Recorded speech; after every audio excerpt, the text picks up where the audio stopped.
जय हिंद दोस्तों। आज के क्लास में हम लोग कक्षा 10 के मैथ के 10वां अध्याय, मैथ का जो 10वां अध्याय है वृत्त वाला चैप्टर, इस चैप्टर को पूरा बेहतरीन तरीके से आज की क्लास में हम लोग क्या करेंगे, कवर करेंगे। और ध्यान रखना, जो प्रश्नावली 10.1 है, इस प्रश्नावली को भी बहुत अच्छे तरीके से हम लोग क्या करेंगे, सॉल्व करेंगे। ठीक है, तो सबसे पहले हम लोग बात करते हैं वृत्त के ऊपर। तो ध्यान देना, सबसे पहली बात आती है कि वृत्त क्या होता है, यानी वृत्त किसे कहते हैं। ठीक है, सबसे पहली बात आती है कि वृत्त किसे कहते हैं। तो ध्यान रखना, वृत्त किसे कहते हैं, किसी बिंदु को केंद्र मानकर कुछ दूरी की त्रिज्या लेकर खींची गई आकृति को हम लोग क्या कहते हैं, वृत्त कहते हैं। ध्यान रखना, किसी बिंदु को, यानी इस बिंदु को हम क्या मान लेते हैं, केंद्र, कुछ दूरी की हम क्या ले लेते हैं, त्रिज्या, एक आकृति खींच देते हैं, इस आकृति को हम लोग क्या बोलेंगे, वृत्त। तो यानी किसी बिंदु को केंद्र मानकर और कुछ दूरी की त्रिज्या लेकर खींची गई आकृति को हम लोग क्या कहते हैं, वृत्त कहते हैं। कोई दिक्कत नहीं ना, वृत्त समझ में आ गया। अब बात करते हैं वृत्त के अंदर। ध्यान रखना, वृत्त के, जैसे ये वृत्त हो गया, ठीक है। अब वृत्त में भी कई चीजें हमें जाननी होती है। जैसे एक आता है वृत्त में, क्या आता है, केंद्र। क्या होता है, केंद्र। ठीक है ना, तो केंद्र किसे कहते हैं, तो वृत्त के मध्य बिंदु को हम लोग क्या बोलते हैं, केंद्र कहते हैं। ध्यान रखना, वृत्त के मध्य बिंदु को क्या बोलते हैं, केंद्र बोलते हैं। ठीक है, तो ये वृत्त का क्या है, मध्य बिंदु है, इस बिंदु को हम लोग क्या बोलेंगे, केंद्र बोलेंगे। ठीक है, केंद्र के बाद क्या आती है, त्रिज्या। केंद्र के बाद क्या आता है, त्रिज्या। ध्यान दो, त्रिज्या किसे कहते हैं, केंद्र से परिधि को मिलाने वाली रेखा क्या कहलाती है, त्रिज्या। केंद्र से परिधि को मिलाने वाली रेखा क्या कहलाती है, त्रिज्या। समझ में आ रहा है कि नहीं, त्रिज्या किसे कहते हैं, केंद्र से परिधि को मिलाने वाली रेखा क्या कहलाती है, त्रिज्या कहलाती है। तो केंद्र से परिधि को मिलाने वाली रेखा को हम लोग क्या बोलते हैं, त्रिज्या कहते हैं। इसके बाद बात आती है किसकी, व्यास की। किसकी बात आती है, व्यास की। परिधि से परिधि को मिलाने वाली रेखा जो वृत्त के केंद्र से होकर जाती है, उसे हम लोग क्या कहते हैं, व्यास कहते हैं। परिधि से परिधि को मिलाने वाली रेखा जो वृत्त के केंद्र से होकर जाती है, उसे हम लोग क्या कहते हैं, वृत्त का व्यास कहते हैं। कोई दिक्कत, समझ में आ रहा है ना। इसके बाद हम लोग अब बात करते हैं आगे। त्रिज्या समझ में आ गया, सबसे पहले बात करते हैं वृत्त। वृत्त समझ में आया।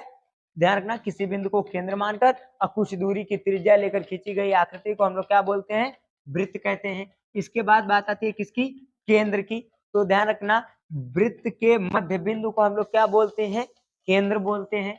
ठीक है, या जिस बिंदु को केंद्र मानकर वृत्त खींचा जाता है उसे हम लोग क्या बोलते हैं, केंद्र बोलते हैं। इसके बाद बात आती है किसकी, त्रिज्या की। तो केंद्र से परिधि को मिलाने वाली रेखा क्या कहलाती है, त्रिज्या कहलाती है। इसके बाद बात आती है किसकी, व्यास की। तो परिधि से परिधि को मिलाने वाली रेखा जो वृत्त के केंद्र से होकर जाती है, उसे हम लोग क्या कहते हैं, वृत्त का व्यास कहते हैं। इसके बाद अब बात करते हैं किसकी, जीवा की। क्या आती है, जीवा।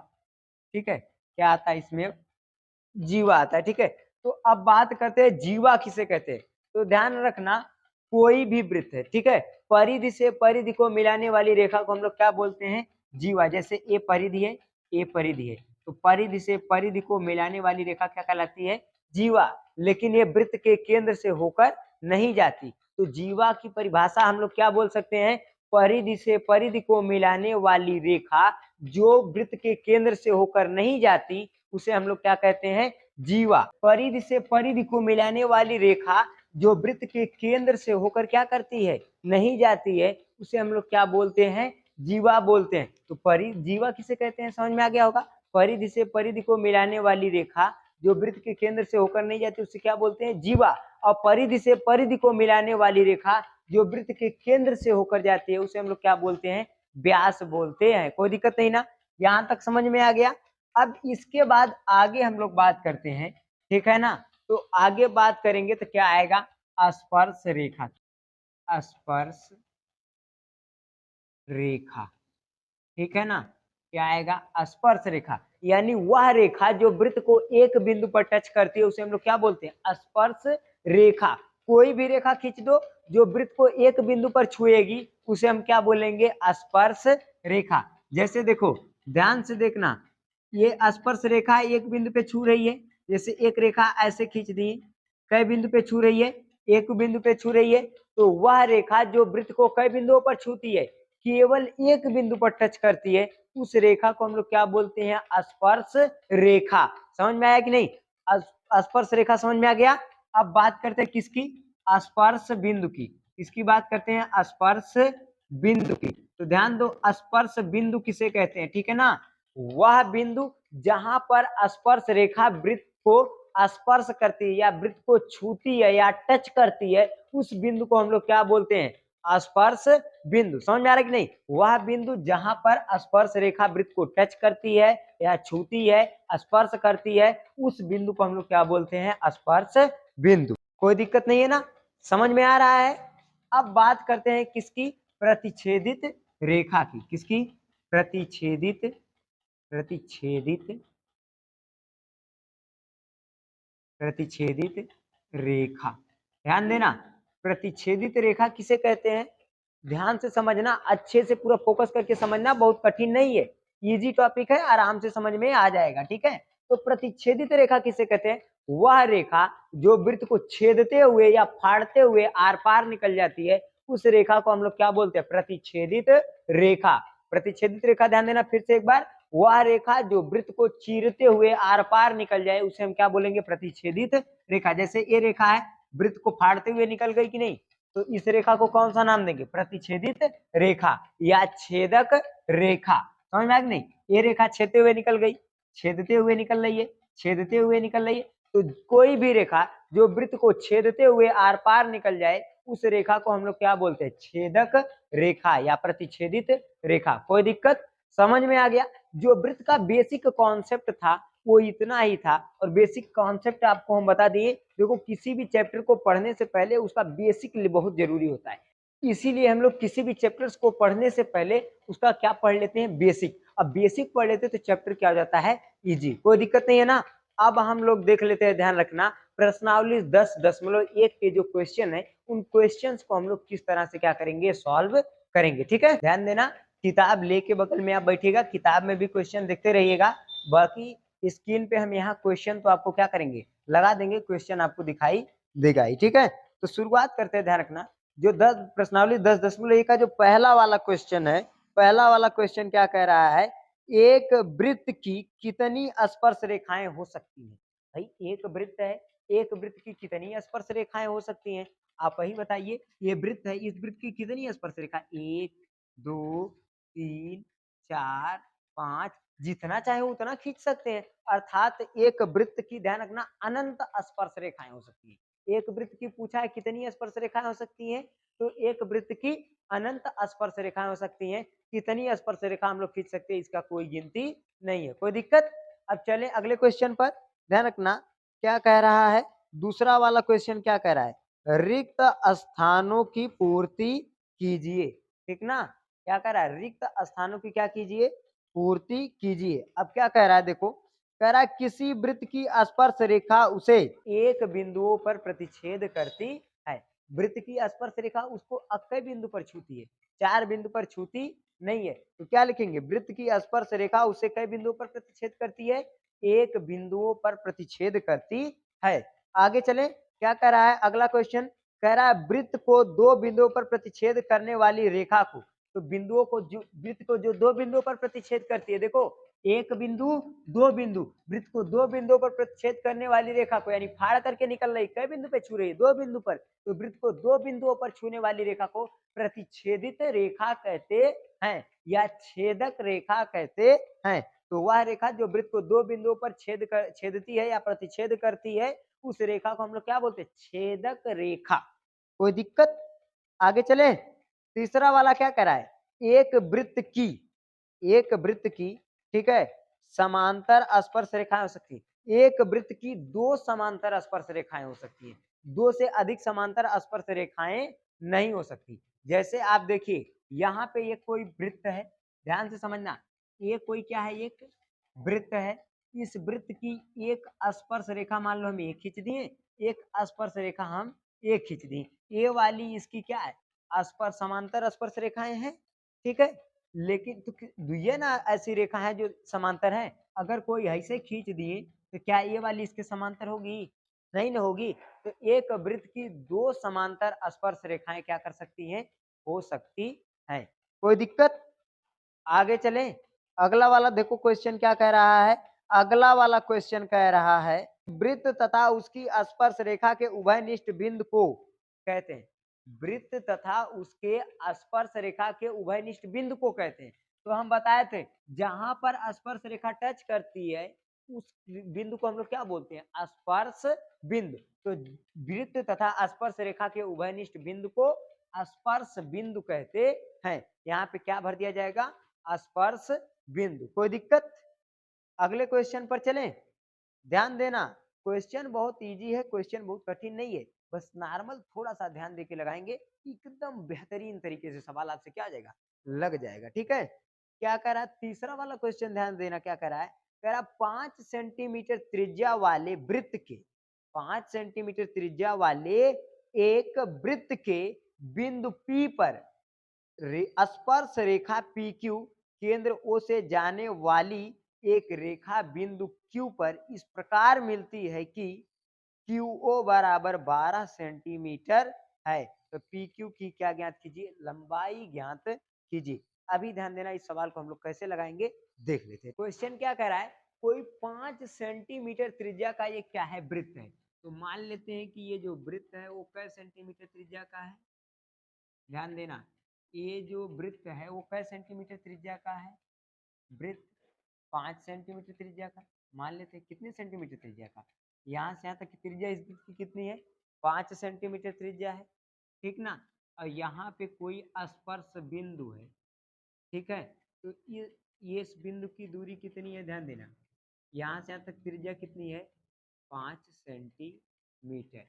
और यहाँ बाहर एक कोई बिंदु है, यहाँ से यहाँ तक की दूरी Q है और ये O है, यहाँ से यहाँ तक की दूरी कितनी है, 12 सेंटीमीटर। हम लोगों को क्या ज्ञात करना है, यही वाला ज्ञात करना है, ठीक ना, यही वाली ज्ञात करनी है। यहाँ पे बिंदु क्या है, P है। सबसे पहले ध्यान से देखना, सवाल आपके लिए कठिन नहीं है, बशर्ते आप कितना सोच करके लगा रहे हैं। देखो OP आपको कितना दे रखा है, 5 सेंटीमीटर। OQ आपको कितना दे रखा है, आपको 12 सेंटीमीटर दे रखा है। हम लोगों को क्या ज्ञात करना है, PQ क्या करना है, ज्ञात करना है। समझ में आ रहा है कि नहीं, हमें क्या ज्ञात करना है, PQ ज्ञात करना है। सिंपल सा लिखेंगे, सबसे पहले क्या दिया है, लिख लेंगे दिया है। दिया क्या है भाई बताओ, दिया है, क्या दिया है ये बताइए आप। तो दिया है हमें, ध्यान देना, OP बराबर कितना दिया है, OP बराबर 5 सेंटीमीटर। और क्या दिया है, OQ बराबर कितना दिया है, 12 सेंटीमीटर। ठीक है, हमें ज्ञात क्या करना है, ज्ञात करना है। अब ध्यान दो, क्या ज्ञात करना है हमें, हमें PQ ज्ञात करना है। PQ हमें पता नहीं है। अब देखो PQ को कैसे ज्ञात करेंगे, तो लिखेंगे प्रमाण, ठीक ना, प्रमाण लिखेंगे और लिखेंगे कि POQ एक क्या है, समकोण त्रिभुज दिख रहा है हमें, क्या दिख रहा है, समकोण क्या है, त्रिभुज है, ठीक ना। तो इसलिए कोण P बराबर कितना होगा, 90 अंश। ध्यान देना, जब भी हम स्पर्श बिंदु पर, ठीक है, वृत्त के केंद्र से कोई भी लंब खींचते हैं तो वो यहाँ पे कितने अंश का कोण बनाता है, हमेशा 90 डिग्री का ही कोण बनाता है। ठीक है, तो इसलिए यहाँ पे कितने अंश का कोण बन जाएगा, 90 अंश का बन जाएगा। सामने की भुजा क्या हो जाएगी, कर्ण हो जाएगी, ये भुजा क्या हो जाएगी, लंब हो जाएगी। तो सिंपल सा हम लोग लिखेंगे, ध्यान रखना, पाइथागोरस, पाइथागोरस, ठीक है, पाइथागोरस प्रमेय से, पाइथागोरस प्रमेय से। अब पाइथागोरस प्रमेय क्या कहती है, ध्यान दो, पाइथागोरस प्रमेय कहती है कि कर्ण का स्क्वायर बराबर लंब का स्क्वायर प्लस आधार का स्क्वायर। ठीक है, तो अब कर्ण कितना दिया भाई, 12 दिया, तो 12 का स्क्वायर बराबर लंब कितना है, लंब भाई देखो यही है, लंब हो जाएगा, लंब कितना है 5, तो 5 का स्क्वायर बराबर, सॉरी 5 का स्क्वायर, और प्लस आधार कितना दिया है भाई, जिस पर टिका है आधार, आधार हमें OQ है, तो लिख देंगे OQ का स्क्वायर। 12 का स्क्वायर करेंगे 144, 5 का करेंगे 5 पचे 25, अब प्लस ध्यान देना, ओ क्यू का स्क्वायर है तो ओ क्यू का स्क्वायर ही रहेगा, इधर प्लस इधर आके क्या आ जाएगा माइनस, तो 144 माइनस 25 बराबर ओ क्यू का स्क्वायर, घटाएंगे तो क्या बचेगा, 144 में से 125 जाएगा, क्या बचेगा 119 बराबर ओ क्यू का स्क्वायर। ठीक है, तो ध्यान दीजिए जब इस पे स्क्वायर हटेगा ये कहाँ चला जाएगा करड़ी में, तो ओ क्यू बराबर क्या लिखेंगे, ओ क्यू बराबर करड़ी में 119 सेंटीमीटर। ठीक है, यही हमारा सवाल है। सबसे पहले ध्यान देना, किसी भी सवाल को लगाने के पहले उसका बेसिक्स देखेंगे। ठीक है, सबसे पहले हमें ध्यान देना, एक वृत्त दिया था जिसकी त्रिज्या कितनी है 5 सेंटीमीटर, यानी ओपी बराबर कितना दे दिया है 5 सेंटीमीटर, और ओक्यू बराबर कितना दे रखा है 12 सेंटीमीटर।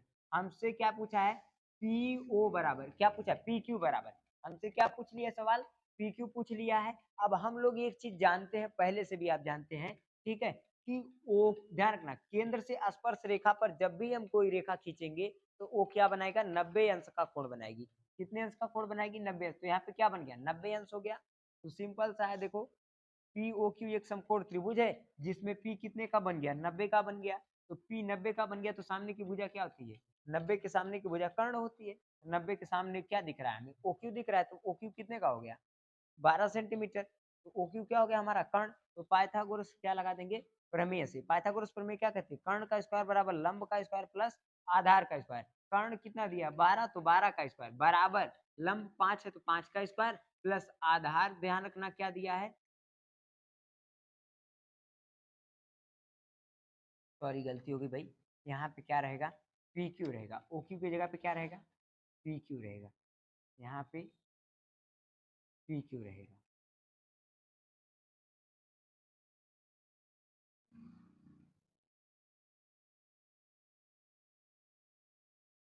पी क्यू बराबर कितना आ जाएगा, ठीक है इतना। तो हमारा ध्यान रखना आधार हमारा क्या है पी क्यू है, तो पी क्यू बराबर पी क्यू का स्क्वायर, तो इसलिए 12 का स्क्वायर 144, 5 का स्क्वायर 25 बराबर पी क्यू का स्क्वायर। 144 इधर 25 प्लस इधर आके माइनस, तो 144 माइनस 25 बराबर पी क्यू का स्क्वायर। घटा दिए क्या बचा 119, 119 बराबर पी क्यू का स्क्वायर।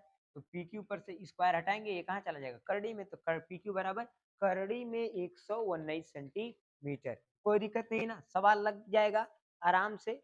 जहां पे आपको डाउट होगा नहीं समझ में आएगा आप कमेंट करके बता दीजिएगा, हम फिर से जो है इसके ऊपर क्या बना देंगे एक अलग वीडियो बना के बेहतरीन तरीके से आपको क्या करेंगे समझा देंगे। ठीक है, कोई दिक्कत नहीं ना। अब इसका लास्ट वाला क्वेश्चन देख लेते हैं और इसी के साथ इस प्रश्नावली को क्या कर देते हैं खत्म कर देते हैं। ठीक, तो क्वेश्चन नंबर 4 है, क्या कह रहा है, एक वृत्त खींचिए और एक दी गई रेखा के समांतर दो ऐसी रेखाएं खींचिए कि उनमें से एक स्पर्श रेखा हो और दूसरी छेदक रेखा हो। ध्यान रखना क्या कह रहा है, कह रहा है एक वृत्त खींचिए और एक दी गई रेखा के समांतर दो ऐसी रेखाएं खींचिए कि एक स्पर्श रेखा हो और दूसरी क्या हो छेदक रेखा हो।